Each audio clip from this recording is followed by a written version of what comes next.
Hello? Boop, boop, test. Testing? You want a high five? Yeah, let's do it. Ah, that's not loud at all. Alright, second try. There we go.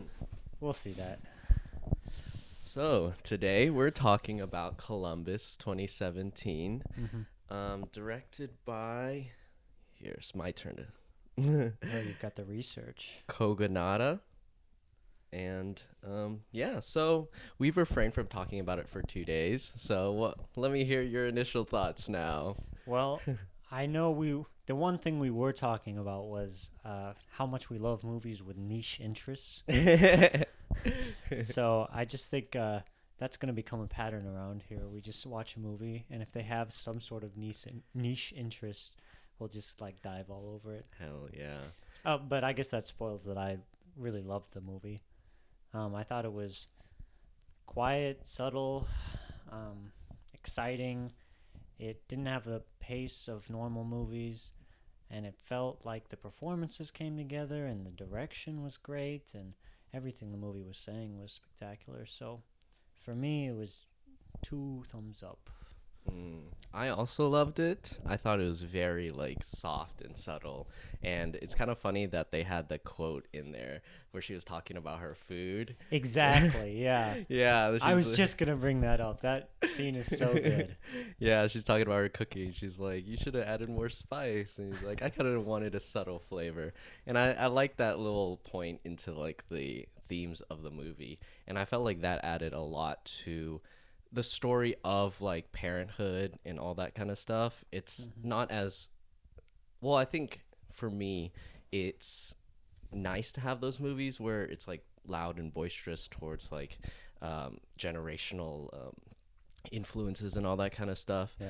But I think in everyday life, especially for my family, they're not super harsh on things like you should do this, you should do that, or whatever.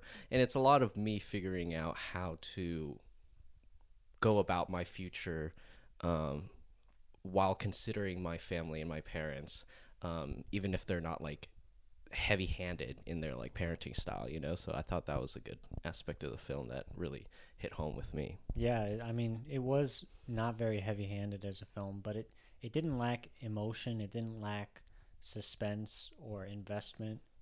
Everything just felt more realistic. You have moments where you talk about those things, but then you have moments you're not. And while it was in kind of a special story, it didn't feel like this couldn't happen or this wasn't realistic in any way. And in that way, I think that's where film does its best job, is when you're operating in the subtle real world, capturing what it means to be alive.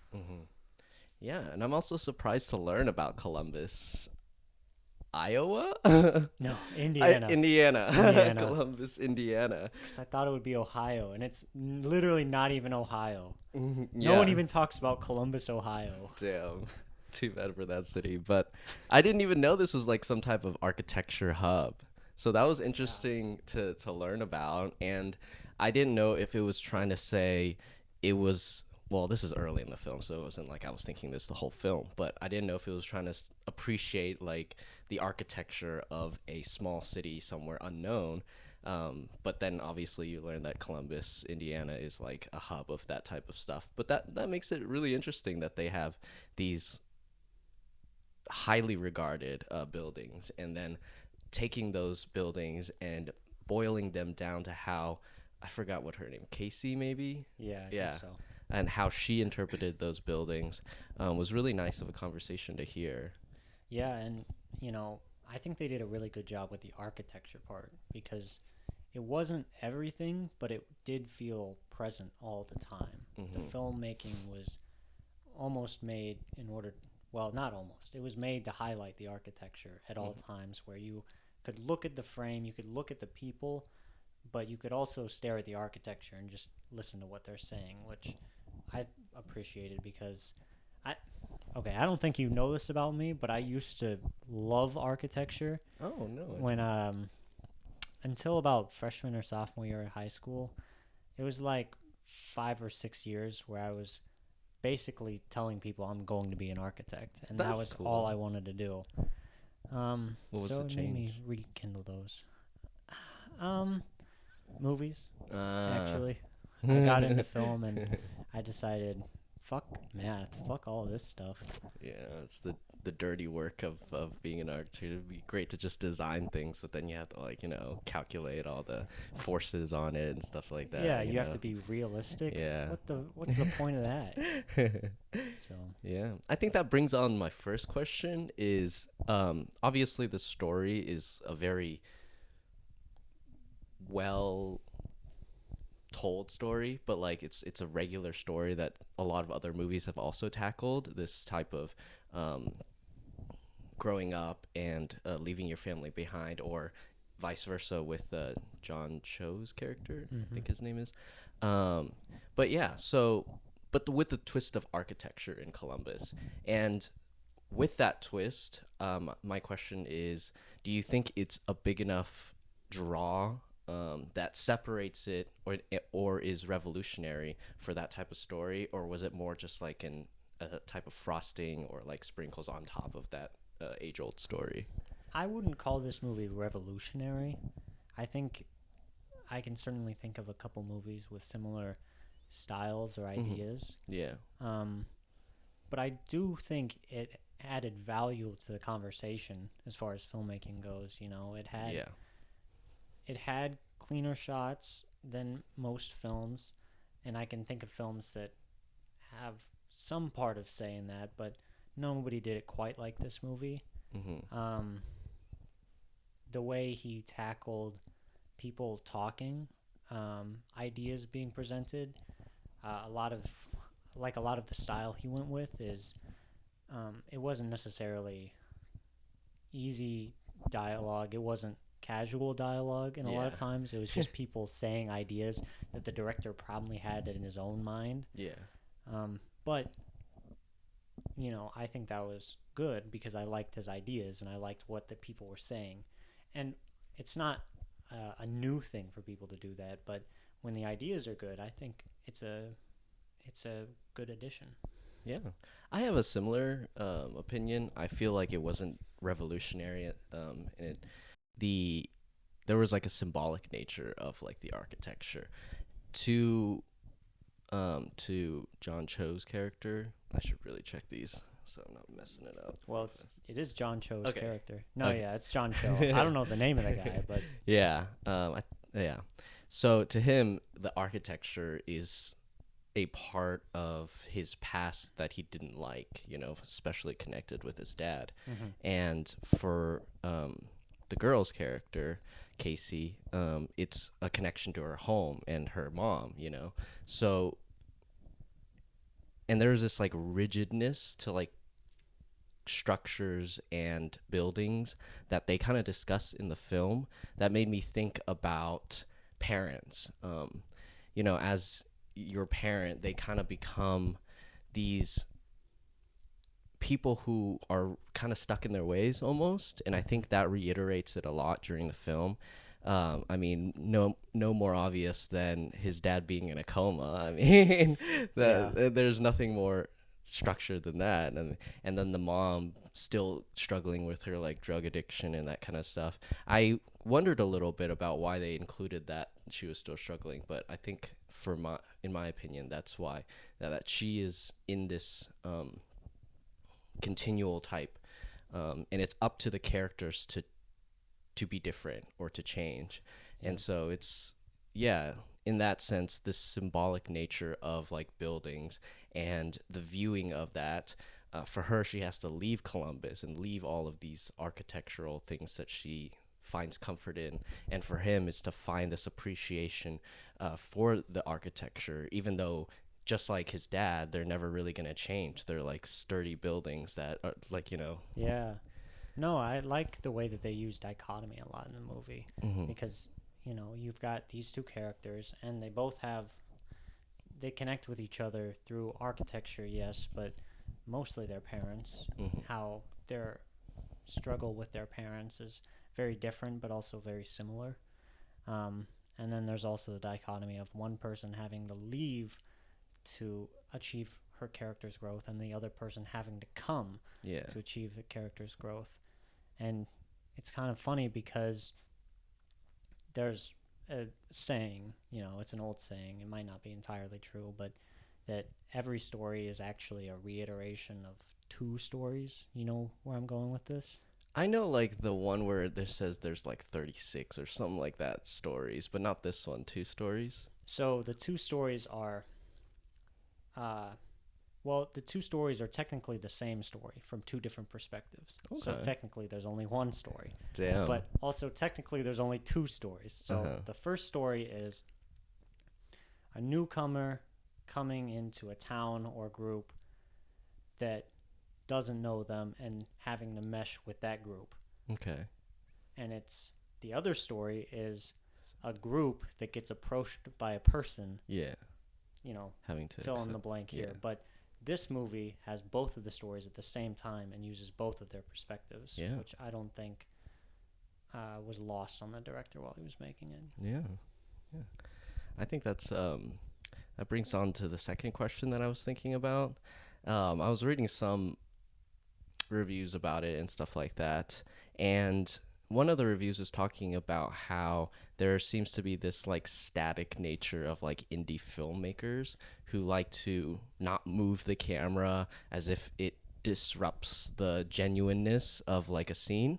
And I think I really noticed that a lot in this film. But did they say that as a critique or as like a critique? Yeah. Oh, okay. Yeah. And so I wanted to ask you about your thoughts, because I did notice there wasn't a lot of camera movement while I was watching. And when it was used like really effectively, in my opinion. So I wondered if you had any differing opinions. Well, actually, that's kind of funny, because that kind of style of filmmaking is one that I look up to. And, I guess a lot of these movies were coming out when I was in high school, so I saw that and it influenced my taste. But I love it when the camera just sits there and you let the people talk and interact, because it really minimizes the distractions. And if what they're saying is interesting or their emotion is interesting, I feel like it can actually enhance the experience. We took a film class together last semester, and I brought that idea up in an essay, and our professor said she didn't like it and that I should have more camera angles. Oh, really? Yeah, so that's the first thing I thought of when you said that. I was like, yeah, I guess there are some people out there that don't like it, do they? Yeah. I mean, I can totally agree with that sentiment. It's like being a filmmaker is like manipulating the camera and like, drawing attention to your skill to a degree. There's a lot of that. What was it, like Raging Bull and that kind of stuff like that. But there's some people who also, maybe it's our generation more that you're talking, as our professor was obviously not super young. Yeah. But yeah, where it's like the writing and the narrative that like takes over in the acting, so that when the camera stays still, that can like really shine through. And I think that technique of a filmmaker is just as valuable as the technique of like being really flashy in like camera movements and camera like zoomings and all that kind of stuff, So I take it you appreciate it too. Yeah, I also liked it. But only because there are certain scenes where the camera does move, and I think that accentuated those scenes, which made it matter that the camera wasn't moving during other times. If it had never had those scenes where the camera didn't move, then I would feel like it may be a little bit more gimmicky than I would think. That's true. Of this movie. Yeah. No, it makes you appreciate when the camera does move. Like you don't take it for granted when the director decides, hey, I'm going to move the camera. Yeah. Like, hey, that probably means something. There's a very good reason why he wanted to move the camera, because a lot of the times he just keeps it there. And it's also structurally, like, it makes sense for the movie because of how strong and rigid, like, the buildings are and how it goes back to the architecture. Again, like what you were saying, I feel like he constructed this movie with architecture in mind in the editing process as well. Yeah. That's why I was thinking it's not, like, revolutionary, but it definitely adds to the film. It wasn't just an aspect to get the two characters to meet, Yeah. And I really appreciated that. I have a question for you now, Okay. right? All right. Because I know he's always got all the questions. He's the Got a most prepared curious out of mind. both of us. But I got a question for you. How did Okay. you feel about the chemistry between John Cho's character and Casey, and how that relationship ended up playing out? Like, how did that satisfy you? Okay. Yeah, I really appreciated the non-romance of it. Let's just Mhm. put that out there first. Yeah. When Oh, he yeah. Let's not. I'm really glad they didn't do that. yeah, it almost gave me flashbacks to Star Wars, the most recent film. Oh my If that had gosh. happened, I would have been like, ooh, man. Although I do kind of want to discuss later on about his romance with the assistant, the dad's I think assistant. we have similar thoughts as far Yeah. as that goes. But yeah. But I really like the perspective that these two characters had for each other. This type of young, the world is ahead of her, but she's kind of being held back by her inhibitions and that kind of stuff. Contrasted by this successful man who has, his own life, but he's pulled back by his dad who's in a coma now, and how that contrasted each other in conversation and in like worldview. And yeah, you know, it is a little bit of a cliche with the like, young girl, old guy, and like I definitely don't think this film is like playing into that because they both change, which is Yeah. a good thing. But yeah, I could see how that could be a little bit of a criticism. But no, I feel like it was really good in the sense of them both bringing new ideas to each other and her appreciation of architecture, um, showing him a new perspective of his dad that he never got Yeah. to see.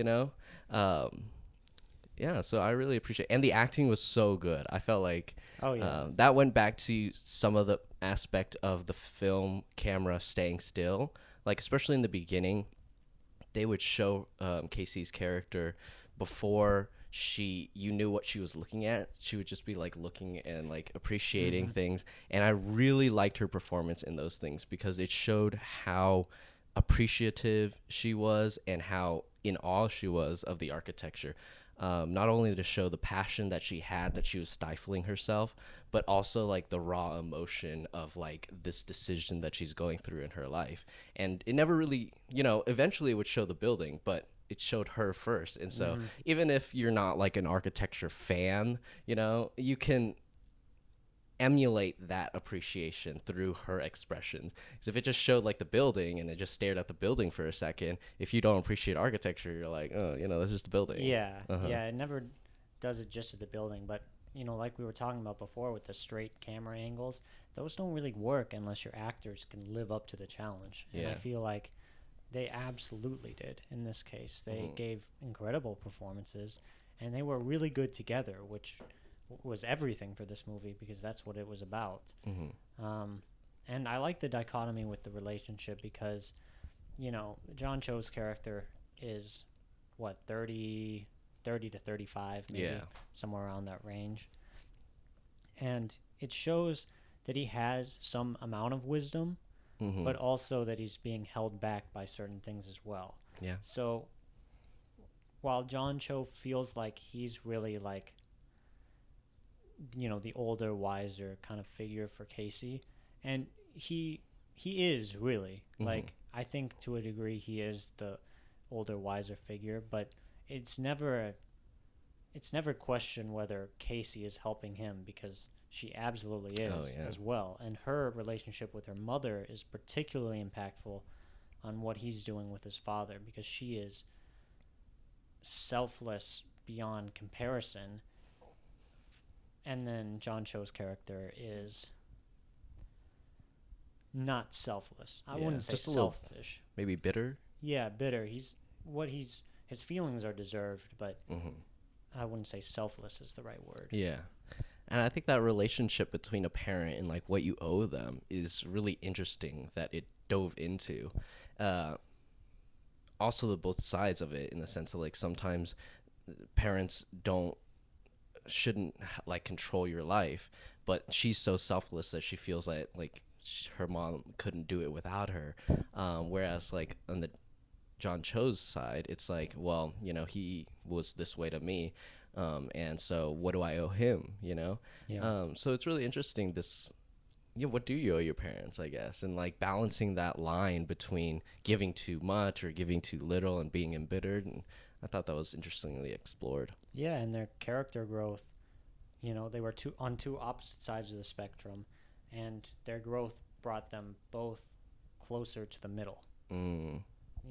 It wasn't very huge character development, but it was substantial because it took in account the other person, and it made them better people, but they still have the principles that they had at the beginning of the movie. Yeah. Which is more realistic to a given story. Like, no one's going to completely change within a year even. Like, so that's a good example of the way people change over time. Yeah, no, I really appreciated that while watching this movie too. Like, especially Casey, even in the end, she, I guess, is the more flashy decision maker in the sense of leaving her mom. But during that car ride, she is still struggling, and she, still had doubts, and it was just a small step by like going with the John Cho's dad's assistant. And so it wasn't like someone radically changed. They like flipped, or they like got shown this different way of viewing life or parenthood, and then they're like, oh my gosh, this is an epiphany. They stayed their original characters. It's just this, like you said, the small movement towards a more balanced view of life. Yeah, and their decisions aren't fully final. Like, if I found out after the movie that Casey ended up coming back after a couple months, I wouldn't have been surprised. Yeah. Because they felt uncertain of the wisdom that they gained from that interaction. John Cho's character, I think, his second to last scene is talking about how does he really have to stay here for his father the whole time? Yeah. Even though he knows he's going to die. And he cares. He clearly has more empathy by the end of it than the beginning, but it's still something that haunts them and something that they believe in. I hope I didn't say that twice already. I feel like I just repeated the same thing. But No, I don't think so. But I think that carries on to another question that I had, is in the sense of the complexity of the main two characters. How did you feel about the supporting cast? Oh, that's exactly what I was going to ask you, so that's good. The only thing I care about is Roy Culkin, or Roy. Is it Roy or Roy? Shit. The unknown Culkin that I had no idea about until this movie.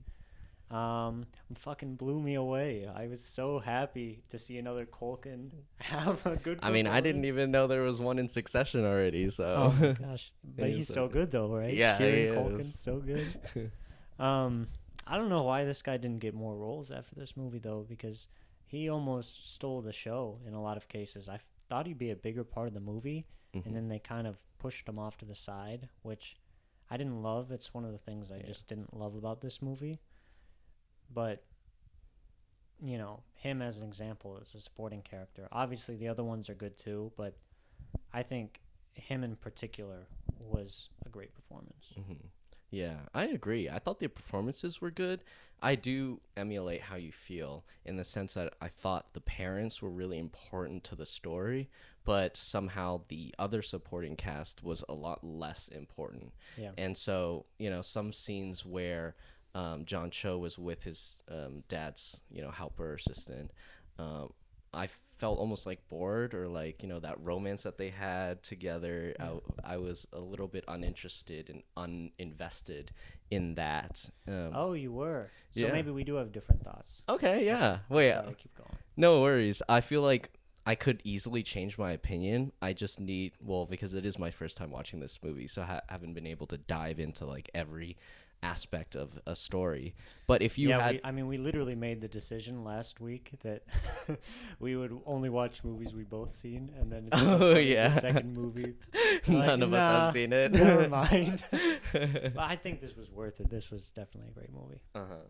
But yeah, so if I were to be explained why that that relationship kind of like adds a different layer to his character, I would definitely be more appreciative of it. I feel like this first watch though, I was really interested in the main two characters, and when that romance like happened, or like that past romance happened, I was just kind of eager to get back to the main two characters in their conversation. Oh, well, for me, I guess that romance was impactful, especially because he sees Casey in that other woman. So it tells me Mm, that he was interested in Casey actually by his affinity to her, and that's kind of what pushed him to continue talking with her. okay, yeah.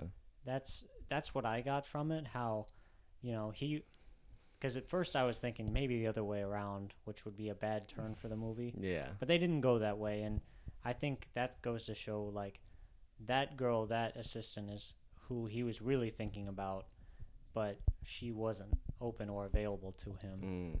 Mm, Um, yeah. and it's a little bit of a cynical way to think, but I think it's the correct way. I don't know. Mm. Yeah, but also in terms of uh, the Culkin, I forgot his first name, but Yeah. I feel like I don't know if you have a different opinion on this, but I feel like his story was also not maybe story, but just his role was like a little pushed to the side as well. Yeah. I feel like maybe if he added another, I guess he kind of added like a push to her, but maybe like a hold on her having like friends, as well, Yeah. to hold her to the Columbus, then I feel like that might have been explored a little bit better than it was. Even as her friends are like, oh, you should go out, or like he was like, oh, you should go out and live and stuff like that. But I also didn't feel like they were like super duper close friends. I feel like it's kind of like a work relationship that turned into friendship, but she did kind of like push him off a little bit in some Yeah. of the scenes. So It just felt like his role was going to be more significant yeah. from the beginning of the movie. Mhm. And then he ended up not doing very much as far as the story goes, Yeah. which was probably intentional. I guess going back to how real life works, that's how real life works. Yeah. It's not a big deal, but narratively speaking, I'm kind of wishing he had one more scene or something, Hmm. or something of significance, or one more long talk. I felt like would have been better. Um, that being said, though, you never know. And with all the supporting cast and the small cast and everything, it feels like I looked up the budget and it's $700,000, Oh yeah. which is so small. Yeah. So I can imagine them having a small cast and keeping such a low profile as far as the story is concerned. That's what I thought of at first when I was thinking about how tight the cast was. Yeah.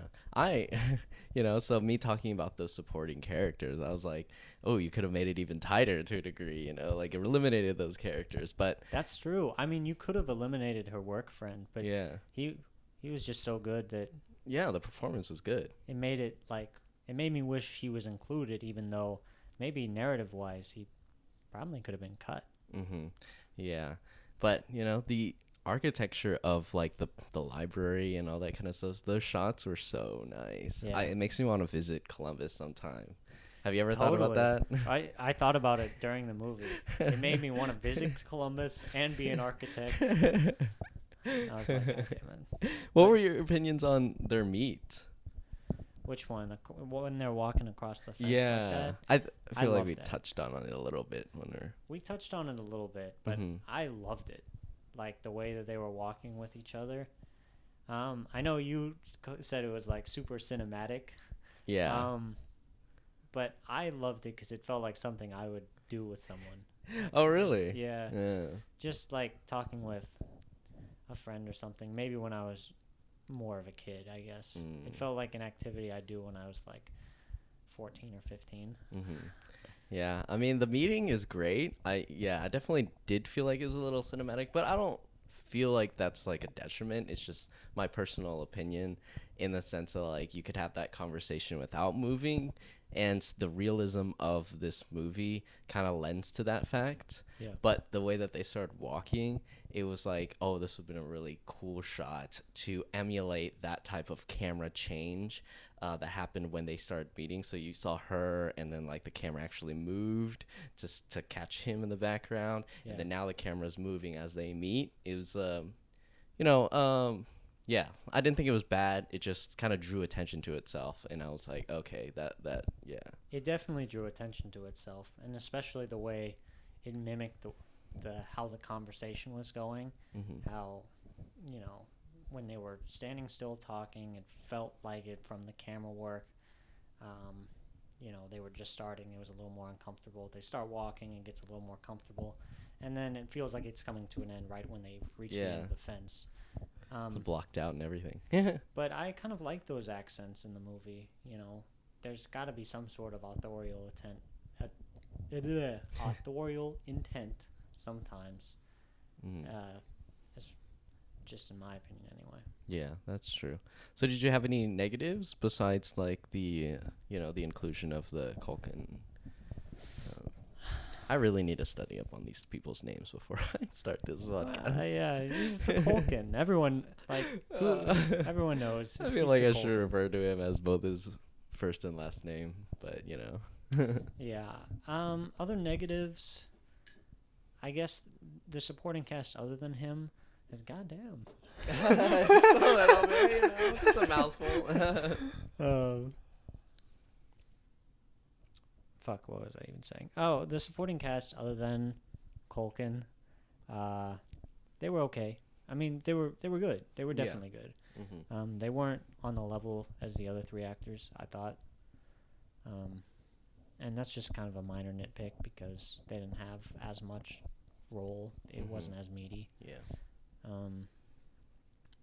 But other than that, I was happy with the pacing. I was happy with the editing, the directing, cinematography, acting, and writing. I don't know. How did you feel about it? I didn't pay too much on the like soundtrack on the. Yeah. I don't know. Thinking right now, I can't remember too much about like the original soundtrack or anything like that. Maybe that's something. Well, I think it was pretty silent for a lot of it. Oh, really? That might Yeah. have contributed to me not remembering much. Yeah. It wasn't impactful for me though either. Yeah. I think. What did you think about like the shots of the people who were like tour guides? Did you think that? Oh, I loved that. So was it? Okay, well, I'm not gonna say much. What did you think first? No. It's your turn to talk about what you don't like, which you probably don't like that part. No, actually, I thought it was a contrast to the way that she talked about it. It was like this fact-giving, like, tour guide, and then you get to see the same building, except she would talk about it. But that brings me to the moment where she talks about the bank, and you don't get to hear what she says. You get inside, right? Yeah. I think it being the first watch again, I could be convinced otherwise. But at first, I thought it was a very like lazy writing type aspect. No, that's one of my favorite parts. But I wanted to hear her thoughts. Oh no. Okay, let me try and convince you. Okay. So, convincing. I think, to me, it encapsulated what she was saying more than the words ever could have. Because just by knowing that she was going to talk about it and seeing the expression on her face, the words didn't feel like they mattered in that instance. What mattered is that she was saying words in the first place. Like, her excitement was palpable and her attachment was so strong, and you could see it. That the actual words she was saying were important, but I think it captured that emotion better than if you had heard what she was saying. That's true. I agree with that. Yeah, I think that shows how strong like the acting was, and I feel like that is a little bit of my like thoughts in the sense that as a director, obviously you have a role in casting, but sometimes you're not able to get that. And I think it worked out really well as that she's able to show those emotions without hearing the words. But let's say she was like maybe a little bit less effective as an actress. I feel like making that scene silent is a lot more destructive than to write a eloquent explanation of her feelings. Oh yeah. Well, I feel like you really need to get that performance there because it was a very important scene. Mm-hmm. I bet when they were doing auditions, I bet they asked them to give that scene. Mm-hmm. Something to that extent, because if you're an actress and you couldn't handle that, I think the movie goes way downhill from that point. Yeah. Because if you can't handle that performance, then you're not giving the level of performance that you need to for this movie. So I agree with you completely there. It doesn't seem like we disagree too much. But Yeah. I mean, we never really do. yeah, I just get all upset about the little disagreements. That's me the out. only reason, yeah, when we don't immediately agree on everything. We it's don't like, immediately agree on "Ooh, everything. What the fuck is going on? No. Did you have anything that you wanted to discuss from Well, here? I was gonna ask you a question Mm-hmm. because I felt like I should. And I will. I'm just filling in the void a little bit. No worries. Take your before time. I ask you. I've got another question if you Okay, want. what's your question? I don't know what to say. Okay, so my question is about the I think like the direction of Kokugawa or yeah. Yeah, totally. Yeah. So damn. Oh, I'm now trying you to don't have a question either. I'm trying to word this. And neither of us have a question. No, I was just thinking about it. It's just all this alcohol. Mm-hmm. Let me think real fast. See, I'm doing my best to distract you now. I want Damn. to make sure you forget this question. It was such a good question. I remember it too. Shit.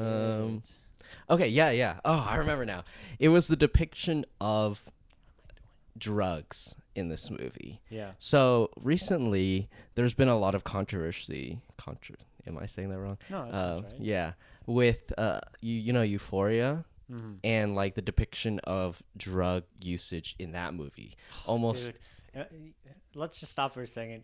Was your high school anything like that? No, shit, bro? not even close, man. I love all those memes on the internet. Like, who the fuck? What kind of high school is this? Like, what's going on here? They're like, "Where's your uniform?" And then they like back up and they come in, and it's like the most revealing uniform. Oh yeah.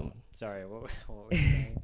But I was just hearing a lot about like the depiction of high school is a little bit exaggerated, a little bit, but the controversy of drug depiction, in the sense that drugs do really hurt and people do abuse them really badly, and the fact of Rue being like the main character, and well, I don't know if you've seen any episodes, but the main character's Rue. I've seen the first like 3 or 4. Yeah, and her consequences of her actions is shown thoroughly in the film, but it's definitely a very exaggerated, like, to contrast, it's not exaggerated, but it's like this is like a really big and important thing, whereas like drugs depicted in this movie with her mom is very quiet, and it doesn't even seem to like debilitate her in any way. Only that like sometimes she doesn't show up to work, or she calls off, or she isn't scheduled, and she says she's going to work but she's actually going to like take drugs. Other than that, it's like the relationship between her and her child is like perfect. Lauren, she comes home, she's like, yo, what's going on, like, how are you doing? And she's only angry because she like found out that she was lying about going to work and that kind of stuff. So in that sense, the contrast between like this heavy usage of debilitating drugs that wrecks your whole life versus a depiction of drugs where it's definitely not good for her, but it doesn't affect the relationship in any other way until she finds out. Well, very quiet. yeah, I think for me, that was a great representing the day-to-day life of an addiction to drugs. I think in a better way than normal films because um, in a lot of films, it's you want to hammer away how hard addiction is pretty quickly because you don't have a lot of time. But I feel like addiction doesn't work that way, where every day is terrible. Yeah. It's not like every day is awful and it's impacting your life on such a high level every day. It's kind of a buildup of little things and ideas that, you know, you get worse and worse and worse, and then it comes crashing down. And this movie did a good job of showing how, you know, drugs are cool sometimes. Like, okay, here's a little side rant. Everyone always talks about when you're a kid, they're like, don't do drugs. It'll screw up your life. They're awful. For a dream type thing. And they really, like, I mean, in a lot of ways, a lot of drugs can. It's very serious. They can screw up their life. But nobody tells you how sick it feels to be on drugs. They're not like, this is a fucking ride. They're not. Yeah, they don't tell you how awesome it is.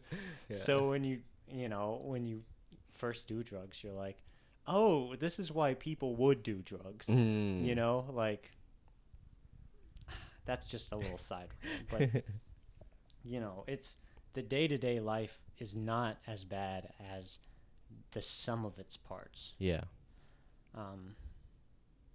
So I think that movie did a good job of representing that. Yeah. As you were talking, it made me really appreciate it more. I feel like there is a time and place for these large consequences and these large detriments to health or relationships that drugs do make, I guess. But there are aspects of drug use that is very normal and everyday type thing, you know? Like, it almost reiterates the architecture and the parenthood aspect of this film in the sense like her mom using drugs, it's almost an emulation of the coma that his dad is in, you know, this rigid, like, regular way of life. I think that the worst thing about drugs, maybe my opinion most recently, is that, like, it doesn't necessarily ruin your life, or at least, you know, the drugs that I do. I'm not doing like heroin or anything that. But it makes you able to survive with the way that your life is, you know? And so just like Casey is going through, you know, she's just okay with the way that her life is. It's like emulating that mom's drug addiction. You know, it makes her life okay every day. And as a mom, as like a person, you know, that's fine. I'm not trying to judge or anything like that. But as a young kid, as Casey, you know, there is a lot of life ahead for her to have. And so, you know, having a person who is just like okay going through every day, being regular, being normal, you know, not having any aspirations or taking any risks or anything like that. I think it showed that effect on Casey. Yeah. You know, it emulated that, I guess, satisfaction with mediocrity, I guess. It definitely, you know, her mom's impact with drugs trickled down into Casey's ideas for sure. And yeah, I like what you said about the mom being very similar to the dad, as far as, you know, her drug addiction is a big deal in the movie, but also her work schedule. She's not able to see her daughter most of the time. Yeah, she works like night shifts or something like that. Yeah, she works the night shifts, so they never really see each other because you got to be sleeping during the day and all that. So that's got to add another stress, but the girl's love of her mom is so strong anyway, and it makes it so that their relationship is more heartfelt. You know, you feel for them a lot. Yeah, for sure. Because there's a lot of situations where a girl like Casey is not the same kind of quality level of person. You know, she's really extraordinary, and you feel for that in the film. And the aspect of like if her drug addiction was more debilitating, then it would kind of leave more of an external factor on whether she stays or not, you know? Yeah. The fact that it is about her personal journey on moving on is honed in on a lot more because the mom's like drug addiction is not like super, it's not like she's like gonna overdose any other day, you know. Yeah. That would make it a lot harder for her to leave, and it would dramatize the story, but it wouldn't focus on Casey's character, you know, and her personal struggles on moving on and wanting more for herself. But you can also understand the way she feels about her mother, because it is insinuated that it did hit that rock bottom. Yeah. And it was that bad. And so those scars are clearly there. So it really makes it better in both cases that they chose to do it this way. Yeah. Especially because most movies take the cheaper ammunition. So it's just a smart writing choice in general that I really appreciated. They had a lot of smart writing choices, I think. It seemed like they made the movie. Actually, I know that they are very. It seems like they've seen a lot of stuff, read a lot of stories. They were very confident in their knowledge about philosophy, literature, all of that stuff. Just by hearing Rory Culkin's monologue, you can tell. But even in the storytelling, it's kind of the thing, like you have to learn all the rules to break all the rules, and that's basically what they did here. Yeah, I forgot if it's his like directorial debut or something, but this is definitely the first film that I've heard from him. And we watched this in preparation for his next movie, After Yang, which will be a sci-fi, and that's kind of interesting to wrestle about that. Which is coming out when? I want to say this year. This year. Look out for that. I've heard, pretty good things. I haven't heard it's revolutionary or anything, but I'm excited to see our thoughts on that. And so I was thinking, oh yeah, Columbus. This is a movie I've heard for a while now, and I just never got a chance to watch it. So that influenced my decision on selecting this film. I'm really glad we watched it too, because for a while it was one of the best movies I've seen in a long time. I felt like when Rory Culkin started dipping out, it got a little bit lower. Yeah. And the beats felt a little bit like I could count on them happening. Oh, yeah. I thought it was a little repetitive, too. It was this little cycle of them, like, going through their thing and then, like, talking about it later on in the night, Yeah, and it became more and more clear where the story was going to go, and it went there, and it was good, but, I mean, whatever. It was great, but I'm really glad I watched it. That was basically the story. I insulted it more than I praised it a little bit. It a lot at all, but for sure, I feel like a lot of movies I'm like abrasive or like apprehensive about, and then I watch it and I'm like, man, I should have watched this sooner. Yeah, this is definitely one where I wish I watched it sooner. Yeah, and it feels very underrated for when it came out, because I remember when it came out and no one was talking about it. Yeah. So I'm glad that you showed it to me. All right. Well, do you have any other questions? Because that was kind of my closing question. I'm not very good with the questions. I was supposed to come prepared, and then I didn't. But one little thing I watched, it just reminded me of a scene from King Richard, which I saw today. Oh, okay. Where, the scene where the father says something to his daughter, and then she goes away, and then he goes in the kitchen. Like, what happens next? Yes, I do know. What happens next? I don't know. I haven't seen that movie. Oh, the wife comes in with her hands folded, and they have a conversation about the direction of their family. Okay. And, it just reminded me of, like, the predictability of stories in that way, where you see a scene, and you see the setup, and you're like, I know exactly what's going to happen next. And then it does. Yeah. And that didn't happen too much with this movie, but it happened to a certain degree. Yeah. Not nearly the same as King Richard, which is why I thought King Richard was okay. Yeah. Well, I think that's why like film is, or like stories in general, it's just once you kind of try and study it as we do, it just becomes like this little game between the audience and the maker in this like reiterate here and like then subvert there. Yeah. Like the whole aspect of the still camera and then moving it in a certain way in certain scenes. And that is the reason why I didn't feel like the still camera was a detriment, because they used it in a certain way in certain spaces or scenes to like reiterate certain things. Yeah. This is a tangent, but it reminds me of just like Poppet talking about Smash, where you just Oh like, my gosh, let me those two counteracting audiences for sure. Yeah, it's just the way he's like, all right, I'm gonna keep doing this, and then so I can punish it later on. That the whole Oh, dynamic of Yeah, exactly. That's totally such a great, because I was gonna say the exact same thing. except easy. with chess. I Oh, guess. really? Well, the idea, like, everyone at a certain point, the audience knows the moves that you do in Yeah. a chess piece, right? Mm-hmm. And so it's the director's job to subvert and get around the moves you already know. Yeah. And then once they do that, now everyone knows about that move. So you have to have a counter move Continuously to evolve. the counter move. Yeah. And that game is going on consistently throughout the history of film, and it just makes it better and better every year, which I think is what's so exciting about it.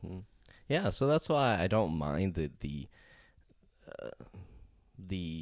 basicness, I guess you could say, of the story, because it just depends on how the director and writer subvert your expectations and manipulate you to a degree in a good way. Yeah.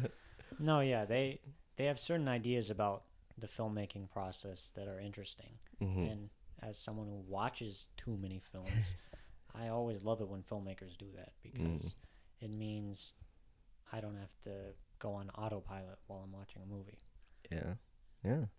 Well, those are my general thoughts of the movie Columbus from 2017. So I hope you guys watch it too, because it'd be great to watch it before listening to us. You'd understand a lot more, but yeah, it's we really need you to watch the movie before you get here. That's why we love watching movies that 10 people have seen, so that when we get 10 views on a podcast, we're like, this is the entire audience of this movie. We need all the nerds that watched Columbus.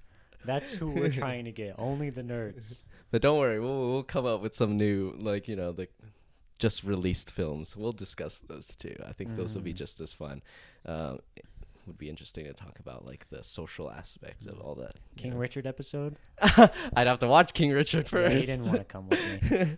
I don't know. No, we'll talk about that later. It was at 3:00 on a Thursday.